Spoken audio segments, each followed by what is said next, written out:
আপনাদের সাথে আজকের নিউজ রিপোর্টে আমি ঈশিতা। আপনারা দেখছেন ইন্ডিয়া নিউজ টিভি। এসেছি আজকের বিশেষ খবর, চোখ রাখবো শিরোনামে।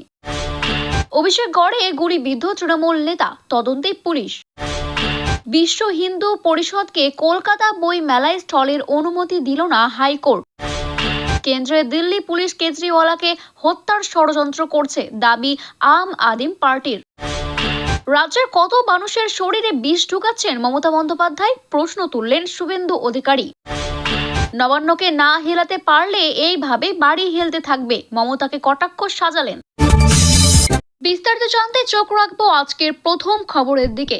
ফের বন্দুকের নলের নিশানায় তৃণমূল কংগ্রেসের নেতা, এবার ঘটনাস্থল দক্ষিণ 24 পরগনার বজবজ। দুষ্কৃতীদের ছোড়া গুলিতে শনিবার সকালে গুরুতর জখম হয়েছে কৃষ্ণ মণ্ডল নামে তৃণমূল কংগ্রেসের ওই নেতা। একে তিনি শাসক দলের নেতা, তার উপরে ঘটনাস্থল অভিষেক বন্দ্যোপাধ্যায়ের লোকসভা কেন্দ্রের অন্তর্গত। তাই নিয়ে রাজনৈতিক মহলে তীব্র আলোড়ন তৈরি হয়েছে ইতিমধ্যেই। ওই নেতাকে প্রথমে স্থানীয় হাসপাতালে নিয়ে যাওয়া হয়, সেখানেই প্রাথমিক চিকিৎসার পরে তাকে কলকাতায় নিয়ে যাওয়া হয়। আপাতত কলকাতার একটি বেসরকারি হাসপাতালে তার চিকিৎসা চলছে বলেই সূত্রে খবর। পুলিশ ঘটনা তদন্ত শুরু করেছে। এখনো পর্যন্ত কাউকে গ্রেপ্তার করা সম্ভব হয়নি। আসলে ঘটনাটি কি ঘটেছিল, আসুন জেনে নিই বিস্তারিত। প্রত্যক্ষ দার্শনিকদের দাবি, ঘটনাটি ঘটেছে শনিবার সকাল 11টা নাগাদ। ঘটনাস্থলে ডায়মন্ড হারবার পুলিশ জেলার অন্তর্গত বজবজ 2 নম্বর ব্লকের নোদাখালী ডাঙ্গারিয়া 75 নম্বর রোড। সেখানেই ছিলেন স্থানীয় রায়পুর অঞ্চলের যুবক তৃণমূল কংগ্রেসের সভাপতি কৃষ্ণ মণ্ডল। সেই সময় বাইকে 3 জন যুবক সেখানে আসেন।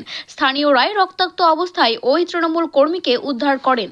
তাকে প্রথমে মুচিশা গ্রামীণ হাসপাতালে নিয়ে যাওয়া হয়, তবে তার অবস্থার অবনতি হওয়ার কারণে কলকাতার একটি বেসরকারি হাসপাতালে তাকে স্থানান্তরিত করা হয়েছে। চিকিৎসকরা জানিয়েছেন, তৃণমূলের কর্মীর শারীরিক অবস্থা অত্যন্ত আশঙ্কাজনক।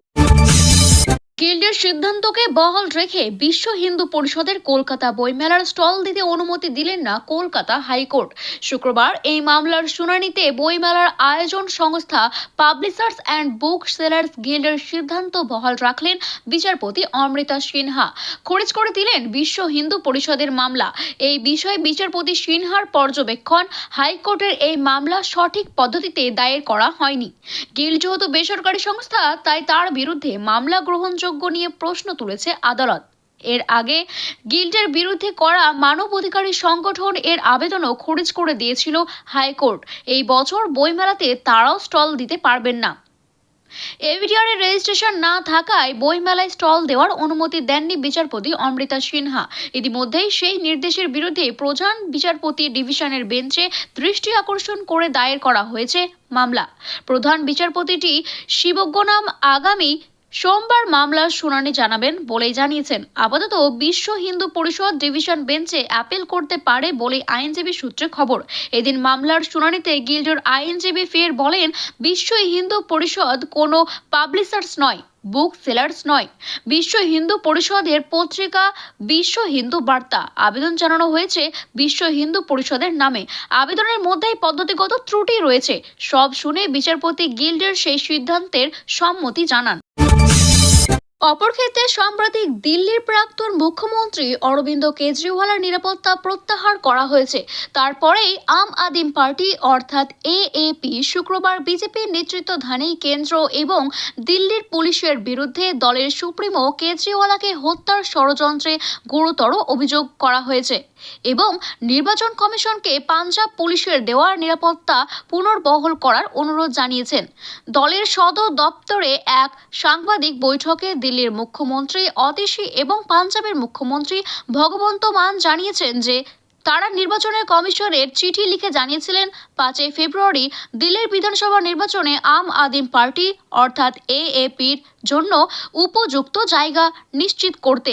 পাশাপাশি কেজরিওয়ালের নিরাপত্তা পুনর্বহাল করার দাবি জানিয়েছিলেন পাঞ্জাব পুলিশ। কেজরিওয়ালের ওপরে প্রাণঘাতী হামলার ক্ষেত্রে তদন্ত দাবি উঠেছে আম আদমি পার্টির তরফ থেকে। কেজরিওয়ালের ওপরে প্রাণঘাতী হামলার তদন্তের দাবি উঠেছে। দলের অভিযোগ, কেন্দ্রের অধীনস্থ দিল্লি পুলিশ কেন্দ্রীয় স্বরাষ্ট্রমন্ত্রী অমিত শাহের নির্দেশ মেনে কেজরিওয়ালের ওপরে হামলার বিষয়ে চোখ বন্ধ করে রেখেছে। দিল্লির মুখ্যমন্ত্রী অতীশীর অভিযোগ, কেজরিওয়ালকে হত্যা করার ষড়যন্ত্র দুই পক্ষেই জড়িত। বিজেপি এবং দিল্লির পুলিশ সেই দুই পক্ষের মধ্যেই পড়ে। দুই পক্ষ কেজরিওয়ালকে হত্যার ষড়যন্ত্র করছে। কেজরিওয়ালের ওপরে একের পর এক হামলার চেষ্টা করা হয়েছে। গত অক্টোবরে কেজরিওয়ালের ওপরে হামলা হয়েছিল।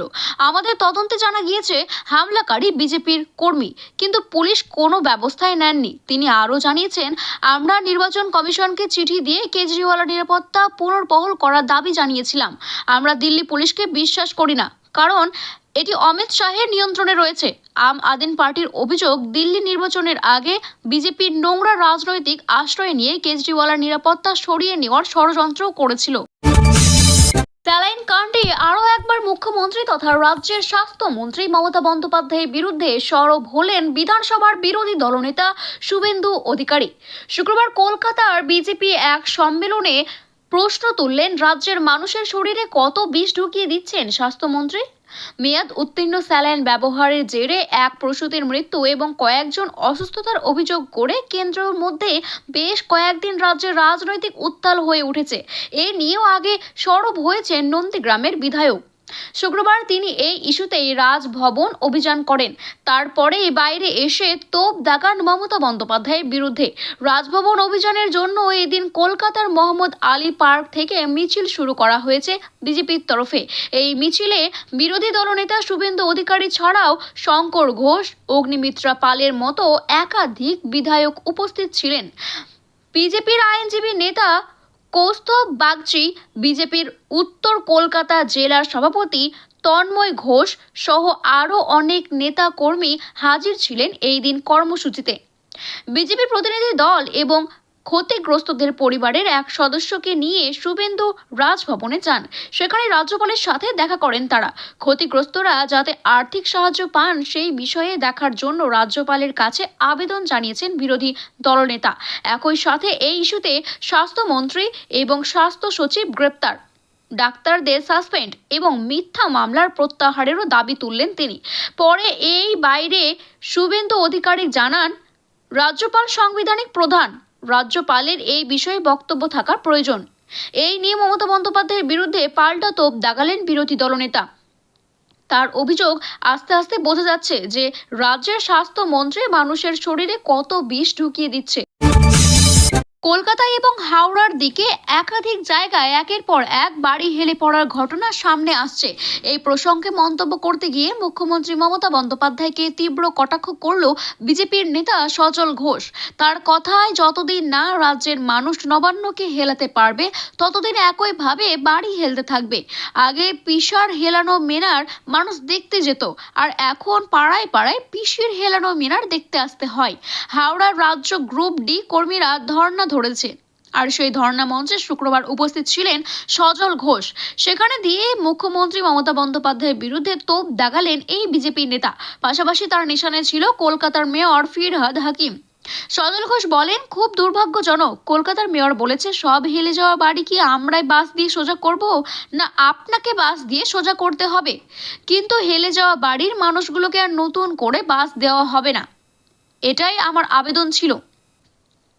বিজেপি নেতা মজার ছলে বলেন, একটা নতুন পুরো আইন আনা হোক। 2010 সালের পরে নির্মিত সমস্ত বাড়ির বাসিন্দারা 24 ঘন্টা হেলমেট আবশ্যিক।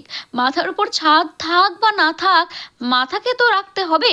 একই সঙ্গে তার সংযোজন যে বাড়িগুলি হেলে পড়েছে সেগুলি বিপজ্জনক নয়, এটা প্রমাণ করুক মেয়র। তাই নিয়ে নিজেও ওই হেলে পড়া বাড়িগুলি গিয়ে 7 দিন ঘুরে ঘুরে আসুক তিনি।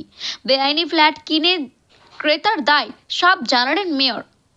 সজল ঘোষ তৃণমূল সরকারের আক্রমণ শুনিয়ে আরো বলেন, ভাবতে লজ্জা লাগে, কলকাতা সহ রাজ্যের একের পর এক বাড়ি হেলে পড়া ঘটনা। কিছুদিন আগে হাওড়ায় ছিল, বুধবার কলকাতায় 58 নম্বর ওয়ার্ড ছিল, শুক্রবার কলকাতায় 59 নম্বর ওয়ার্ড এবং বিধাননগরের ওয়ার্ডের একটি ঘটনা হয়েছে। আশা করি আগামীকাল আরও কোথায় ঘটে থাকবে। তিনি আবারও বলেন, প্রতিদিন বাড়ি হেলে পড়ে যাচ্ছে, ভেঙে যাচ্ছে, আর মানুষ সেই নিয়েই দুষ্কৃতিতে পড়েছে। আমি প্রশ্ন চাই, একটা মানুষ 40 থেকে 45 বছরে একটি বাড়ি বা ফ্ল্যাট কেনে, আর তার মাসিক কিস্তি তার পেনশনের টাকা থেকে কেটে নেওয়া হয়, আর যার সেই মানুষের মাথায় ছাদ কেড়ে নেয়, আজ তারাই বলছে হেলে যাওয়া জিনিসপত্র বিপজ্জনক নয়। এটা কি মেনে নেওয়া সম্ভব বাংলার মানুষের ক্ষেত্রে? ভিডিওটি ভালো লেগে থাকলে এইরকম আরও নতুন খবরের তথ্য জানতে চ্যানেলটিকে সাবস্ক্রাইব করুন এবং বেল আইকনটি ক্লিক করুন। ধন্যবাদ।